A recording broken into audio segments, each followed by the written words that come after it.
வணக்கம் ஃப்ரெண்ட்ஸ், இது உங்கள் சாய்னிகா சமையல். இன்றைக்கி நம்ம சாய்னிகா சமையலில் என்ன பார்க்க போகிறோன்னா, ஒரு ஈரல் ரெசிபி தாங்க.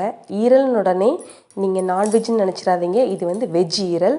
இந்த ஈரல் எப்படி பண்ணலாம் அப்படிங்கிறத பார்க்குறதுக்கு முன்னாடி நீங்கள் இன்னும் நம்மளோட சேனலை சப்ஸ்கிரைப் பண்ணலை அப்படின்னா ப்ளீஸ் மறக்காமல் சப்ஸ்கிரைப் பண்ணி வச்சுக்கோங்க. வாங்க ஃப்ரெண்ட்ஸ், வீடியோக்குள்ளே போகலாம். இப்போ இந்த ஈரல் செய்கிறதுக்காக நான் இன்றைக்கி பச்சைப்பயிறு எடுத்திருக்கேங்க. பச்சைப்பயிரை நைட்டே ஊற வச்சுருக்கேங்க. அதை இப்போது நம்ம ஒரு மிக்ஸி ஜாருக்கு மாற்றி அரைச்சி எடுத்துக்கலாம். கூடவே காரத்துக்காக ஒரு பச்சை மிளகா சேர்த்துருக்கேங்க. கொஞ்சமாக உப்பு சேர்த்துக்கலாம். இது எல்லாத்தையும் சேர்த்து தண்ணி ஊற்றி நல்லா ஃபைன் பேஸ்ட்டாக நம்ம அரைச்சிட்டு வந்துடலாம். பாருங்கள், இந்த மாதிரி கன்சிஸ்டன்ஸில் இருக்கணுங்க நம்ம அரைச்சது. இப்போ ஒரு டிஃபன் பாக்ஸாவது ஏதாவது ஒரு பவுலாவது எடுத்துக்கலாங்க. அதில் கொஞ்சம் ஆயில் அப்ளை பண்ணிக்கலாம். இதில் நம்ம அரைச்சி வச்ச பச்சைப்பயிறு மிக்ஸை சேர்த்துக்கலாம்.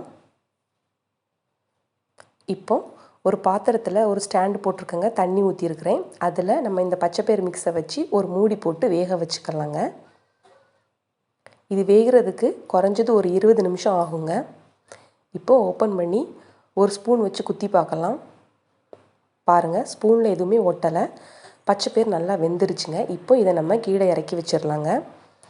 இதை இறக்கி நமக்கு வேணுங்கிற ஷேப்பில் கட் பண்ணிக்கலாம். நான் இன்றைக்கி இந்த மாதிரி ஷேப்பில் கட் பண்ணி வச்சுருக்கிறேன். இப்போ அடுப்பில் ஒரு கடாய் வச்சுக்கலாம். அதில் கொஞ்சமாக ஆயில் சேர்த்துக்கலாங்க. ஆயில் ஹீட் ஆனதும் ஒரு அரை ஸ்பூன் கடுகு சேர்த்துக்கலாம்.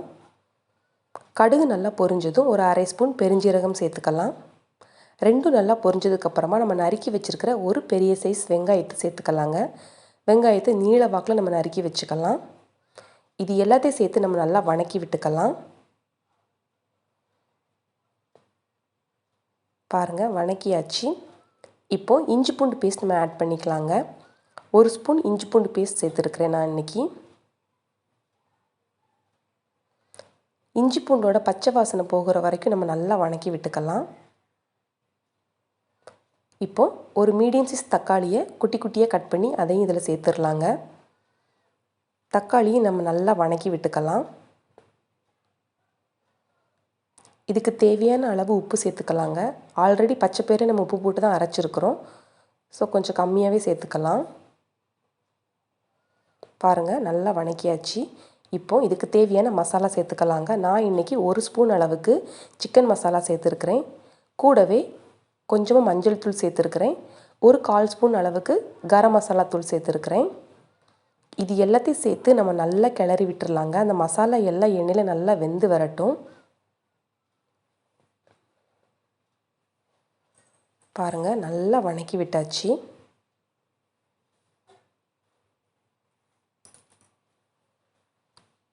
மசாலா எல்லாம் நல்லா வெந்துருச்சு. இப்போது கொஞ்சமாக தண்ணி சேர்த்துக்கலாங்க. தண்ணி சேர்த்து அந்த தண்ணி கொஞ்சம் நல்லா கொதித்து எண்ணெய் பிரண்டு வரணும். அடுப்பை ஸ்லோ ஃப்ளேம்லேயே நம்ம வச்சுக்கலாங்க. பாருங்கள், எண்ணெய் நல்லா திரண்டு வந்துடுச்சு. இப்போது நம்ம கட் பண்ணி வச்சுருக்கிற பச்சைப்பயிறு துண்டுகளை இதில் சேர்த்துடலாம். ஒன்றா சேர்த்துக்கலாங்க, இல்லைன்னா உலஞ்சிரும். சேர்த்து ஒரு டைம் நல்லா பிரட்டி விட்டுடலாம். அந்த மசாலா எல்லாமே அந்த பச்சைப்பயிறு துண்டுகளில் கோட் ஆகிற மாதிரி நல்லா பிரட்டி விட்டுறலாங்க. இது பார்த்திங்கன்னா நல்ல நான்வெஜ் டேஸ்ட்டில் இருக்குங்க. நம்ம இஞ்சி பூண்டு எல்லாம் சேர்த்துருக்கறனால டேஸ்ட்டு சூப்பராக இருக்குங்க. பச்சைப்பயிரில் பார்த்திங்கன்னா நிறைய இரும்பு சத்து இருக்குதுங்க. கொலஸ்ட்ரால் அளவையும் கட்டுப்படுத்துங்க. அதனால் நம்ம இதை அடிக்கடி உணவில் எடுத்துக்கலாம். பாருங்கள், நல்லா கலந்து விட்டாச்சு.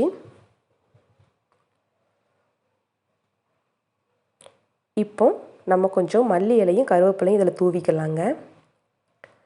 தூவி நல்லா ஒரு டைம் கிளறி விட்டுடலாம். இது பார்த்திங்கன்னா பச்சைப்பயிரில் செஞ்சோம் அப்படின்னு நம்ம சொன்னால் மட்டும்தாங்க சாப்பிட்றவங்களுக்கு தெரியும். ஃபைனலாக கொஞ்சமாக பெப்பர் தூவிக்கலாங்க. பெப்பர் தூவி நல்லா கலந்து விட்டுட்டு நம்ம அடுப்பை ஆஃப் பண்ணிடலாம். அவ்வளோதாங்க, நம்மளுடைய சுவையான வெஜ் ஈரல் ரெடி ஆயிருச்சு. இது பார்த்திங்கன்னா எல்லா வகையான குழம்பு சாதம் கூடயும் சாப்பிட்லாங்க. நாங்கள் இப்போ இதை ரசம் கூட சாப்பிட போகிறோம். நீங்களும் இதே மாதிரி செஞ்சு பார்த்துட்டு எப்படி இருந்துச்சு அப்படின்னு கமெண்ட்ஸ் பாக்ஸில் கமெண்ட்ஸ் பண்ணுங்கள்.